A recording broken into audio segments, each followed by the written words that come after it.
finalista de uma competição continental num ano e na temporada seguinte. Após um começo um pouco mais complicado, o técnico é demitido.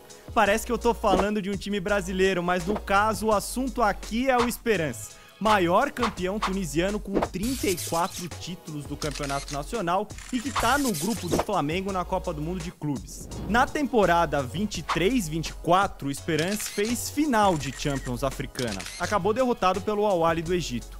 Foi feito um bom mercado para essa temporada atual, a 24-25, com as chegadas do Konaté, meio-campista marfinense de 18 anos, do Mukuana, um ponta sul-africano. Agora, a principal contratação da temporada foi o Youssef Belaili, argelino campeão da Champions Africana, com Esperance na temporada 2018-2019. O último título do time nessa competição. O Belaili tem passagens importantes pelo futebol francês. Jogou no Ajaccio, no Brest, mas nunca se firmou de fato. Já foi suspenso por uso de drogas e problemas com doping. Foi também campeão da Copa Africana de Nações pela Argélia, sendo parte importante do time em 2019. Nessa temporada agora, levou uma suspensão por gestos obscenos feitos na Tunísia, ou seja, o homem é polêmico. Antes do começo da temporada, a expectativa era grande por conta dessas chegadas, mas depois de 3 jogos sem vitória, o Miguel Cardoso, técnico do time finalista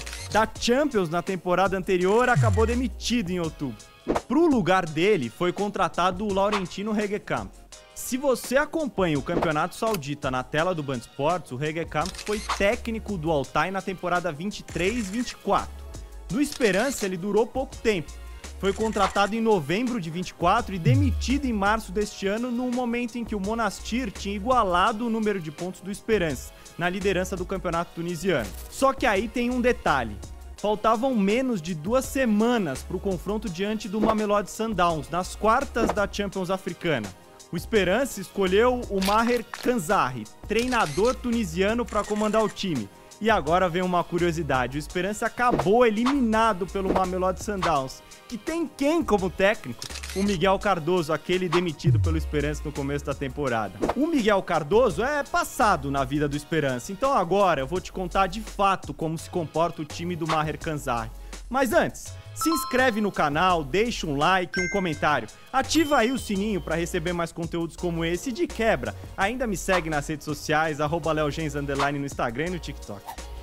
Bom, o Esperance parte de um 4-3-3. O Bensaid é o goleiro, mas o Memich foi titular durante boa parte da temporada, oscilou e na reta final perdeu a posição. Inclusive parou de ser convocado para a seleção tunisiana, algo que acontecia no início da temporada. Do lado direito, o Benali, ou pode ser o Bushiniba também. São as duas opções para a lateral direita, que jogadores que têm atuado com frequência. Gelassi e Tolgai, 2 zagueiros. O Gueniche, o primeiro homem de meio campo, pode eventualmente também jogar como zagueiro. O Hamida é o lateral esquerdo, capitão do time, na ausência de um jogador que eu vou falar já, e é o, digamos, o lateral esquerdo do time. Na cabeça da área, o Gueniche. O Ogbelo também é um volante mais de contenção, esses dois. O Konaté tem mais essa característica de chegar na área. E aquele marfinense que eu citei de 18 anos. No ataque, 3 homens de frente. O Belaili, que para mim é a reserva técnica desse time do Esperance, o principal jogador. O Rodrigo Rodrigues, jogador com passagem inclusive pelo Juventude, jogador brasileiro, é o centroavante. Teve uma lesão grave no meio da temporada, ficou meses sem jogar, mas no final dela começa a recuperar o melhor ritmo de jogo. E o Ian Sassi também, jogador brasileiro, assim como o Rodrigo Rodrigues, mais aberto pelo lado direito. Opções do Esperance. O Mukuana pode jogar tanto aqui pelo lado esquerdo quanto pelo lado direito. É o ponta sul-africano que eu citei. É uma boa opção de segunda etapa, por exemplo. Se quiser um meio campo um pouquinho mais leve, o Esperance tem o Teca, que é um camisa 8, pode eventualmente atuar no lugar do Konaté ou então no lugar do Belo para ter um meio campo um pouquinho mais leve. O Arrolô é um meio-campista que foi titular durante a primeira metade da temporada, também teve uma lesão grave, mas de repente pode recuperar um pouquinho do espaço e pode ser mais aproveitado no Super Mundial. E aí o capitão do Esperance, pelo menos até o início da temporada, tá de fora, que é o Meriá.